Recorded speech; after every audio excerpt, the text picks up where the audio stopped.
Okay, so today's topic of discussion is calculation of effective nuclear charge. Effective nuclear charge is also denoted by the symbol Z star. And let us see what is effective nuclear charge. We have seen the term nuclear charge, the normal nuclear charge, but effective nuclear charge is different from that of the normal nuclear charge. Look, if we consider a particular atom, let us consider this atom. Here we have the nucleus, and around the nucleus we have few orbitals. Now in each orbital we might have few electrons. Now the question is whether all the electrons can feel equal amount of nuclear charge or not. Now it is very clear that this electron is closest to the nucleus, therefore it is realizing the full nuclear charge Z. Now what is nuclear charge? That is clear to all of us. That is the number of protons present in a particular atom is normally called the nuclear charge of the atom.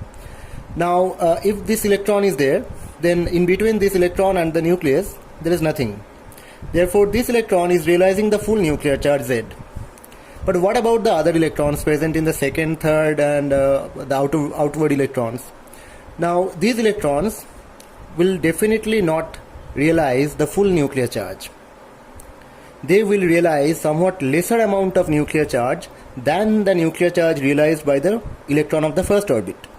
The reason is very clear, that the inner orbital electrons will somehow shield or screen the nuclear charge to some extent, because the inner electrons will actually absorb some amount of the nuclear charge and the rest of the nuclear charge will be propagated to the outermost electrons.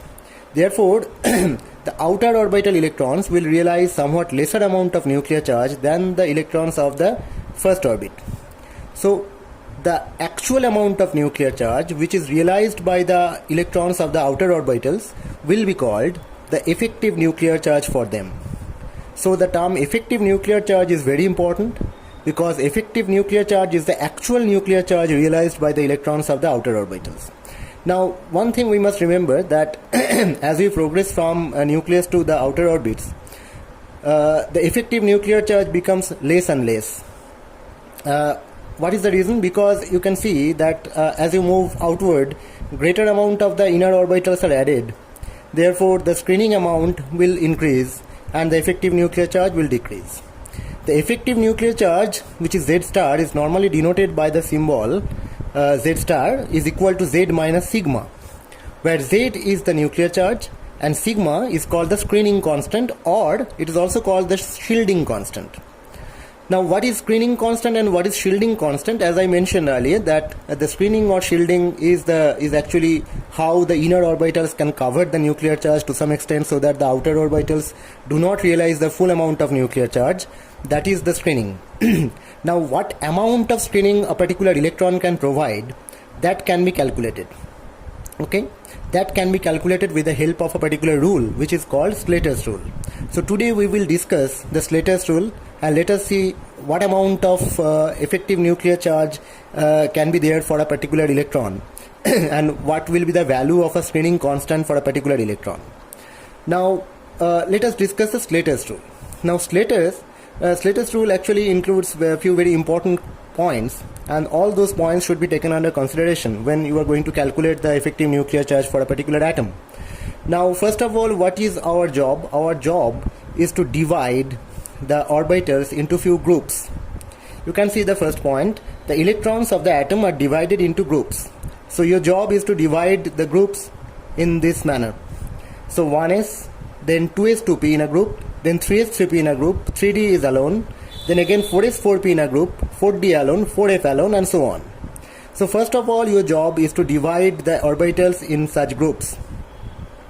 Then we have to find out what will be the screening or shielding contribution of a particular electron belonging to a specific group. As I said, that each electron will shield the nuclear charge for the outer electrons. Now what amount of shielding a particular electron can provide, that can be calculated with the help of Slater's rule. So first of all, we have to divide the orbitals in this manner. Then let us see what amount of shielding or screening a particular electron can contribute. Okay. Now remember one thing, if you are considering this electron, then definitely this electron has no contribution in shielding. for this particular electron or for this particular electron, this electron has no role to play in terms of screening. Therefore, the first point is electrons in groups on the right of the one under consideration contributes 0 to shielding. Therefore, if you are considering this electron, if you are going to calculate the effective nuclear charge for this electron, then this electron has no role to play. Therefore, the shielding contribution for this electron is 0 for this electron. So that is what we have written. Electrons in groups on the right of the one under consideration contributes 0 to shielding. Okay, I guess this point is clear. Now the third point is very important. Each of the electron in the same group, that is 0.30 if the group is 1s, otherwise 0.35 to shielding. What does it mean? The meaning is very clear, that if a particular electron belongs to 1s, this particular orbital, then suppose you have 2 electrons in 1s orbital, that is 1s2. Then for one electron, the other electron will contribute 0.30 to shielding. Okay? So if you have 2 electrons in 1s orbital, then for one electron, the other electron will contribute 0.30. But if, look here, otherwise 0.35 to shielding. That means suppose you have the electron in 2s 2p group. Therefore, suppose you have 5 electrons in 2s 2p group. Suppose you have 5 electrons. Then for a single electron, the other 4 will contribute 0.35 each. That means the total shielding will be 0.35 multiplied by 4. Similarly, if you have a group electron in 4s 4p level, suppose you have 7 electrons here, then for particular one electron, the other 6 electrons will contribute 0.35 each to shielding. So each electron in same group, 0.30 if the group is 1s, in same group, remember this particular term, in same group, 0.30 if the group is 1s, 0.35 if it's not 1s, it's different from 1s, that is for a 2s 2p or for 3s 3p, it will be 0.35 each. Now the fourth point is, if the electron under consideration belongs to NS-NP group. NS-NP means suppose the electron belongs to either 2s 2p or a 4s 4p or 3s 3p, whatever. So if the electron under consideration belongs to NS-NP group, all electrons with principal quantum number 1 less, that is n-1, contributes 0.85 each to shielding. That means if you have the electron in 3s 3p level, then what will be the contribution of the other electrons belonging to 2s 2p level, that is n-1. In this case n is 3. So for n-1, that is for 2s 2p level, the electrons belonging to 2s 2p group, each such electron will contribute 0.85 each to shielding. So if you have an electron here, and if this particular group is filled up by electrons, that means if you have 8 electrons here, then each electron contributing 0.85, that means the total shielding contribution will be 8 multiplied by 0.85. Okay? So if the electron under consideration belongs to NS-NP group, it may be 4s 4p, it may be 3s 3p, it may be 2s 2p, whatever.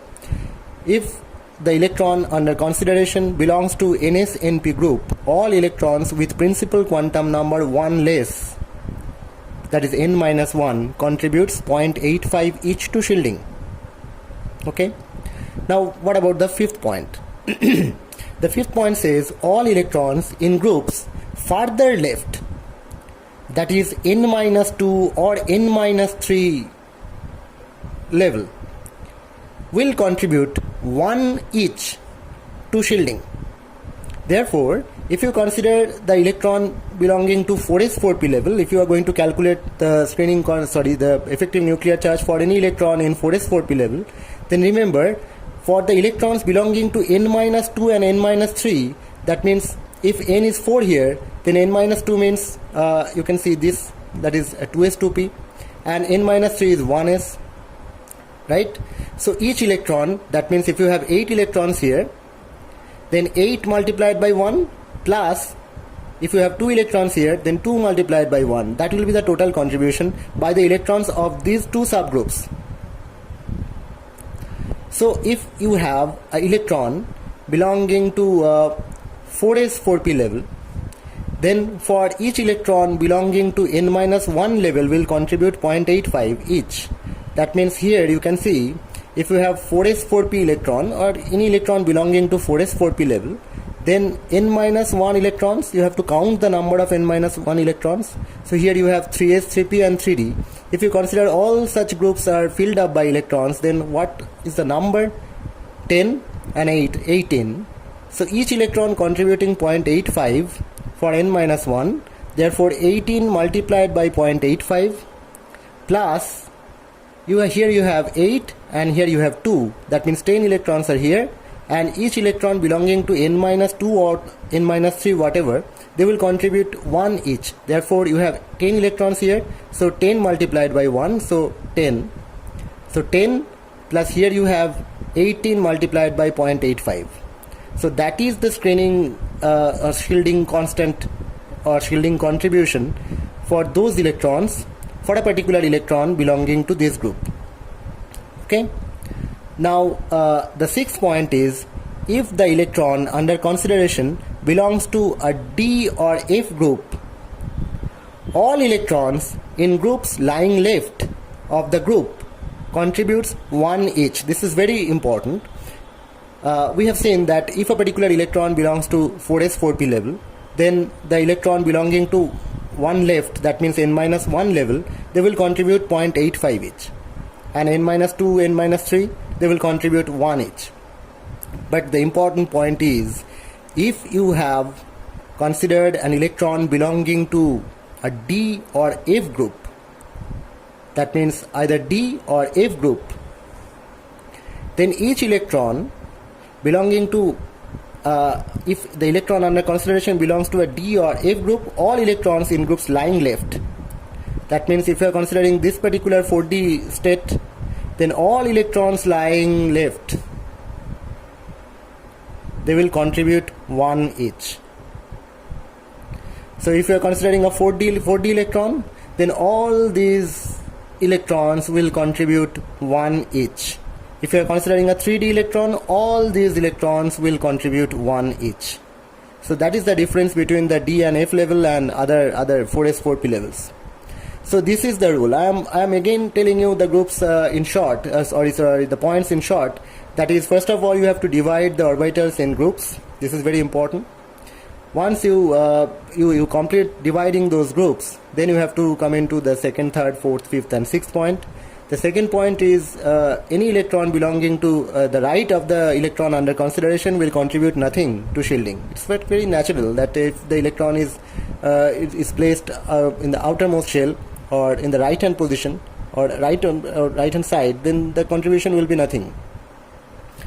Each of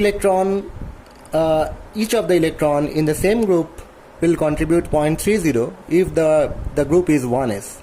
Then for a 1s state, if you have 2 electrons, then for 1 electron the other will contribute 0.30.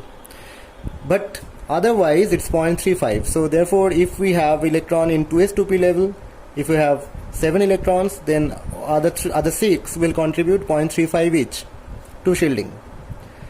If the electron under consideration belongs to ns-np group, all electrons with a principal quantum number n-1 contributes 0.85 each to shielding. Therefore, if you consider the electron belonging to 3s 3p level, then the electrons present in 2s 2p will contribute 0.85 each. Similarly, if you are considering the electron belonging to 4s 4p level, then each electron belonging to 3s 3p and 3d level will contribute 0.85 each. Okay. Now all electrons in groups further left, that is n-2 or n-3 or n-4 whatever, they will contribute 1 each to shielding. Therefore, if you are considering an electron belonging to 4s 4p level, then the electrons belonging to 2s 2p and 1s will contribute 1 each to shielding. And finally, if the electron under consideration belongs to a D or F group, all electrons in groups lying left of the group will contribute 1 each. So that is the special point. So if you are considering an electron belonging to 4d or 4f, so if you are considering an electron in 4f level, then all these electrons will contribute 1 each. And if you are considering an electron belonging to 4d, all these electrons will contribute 1 each.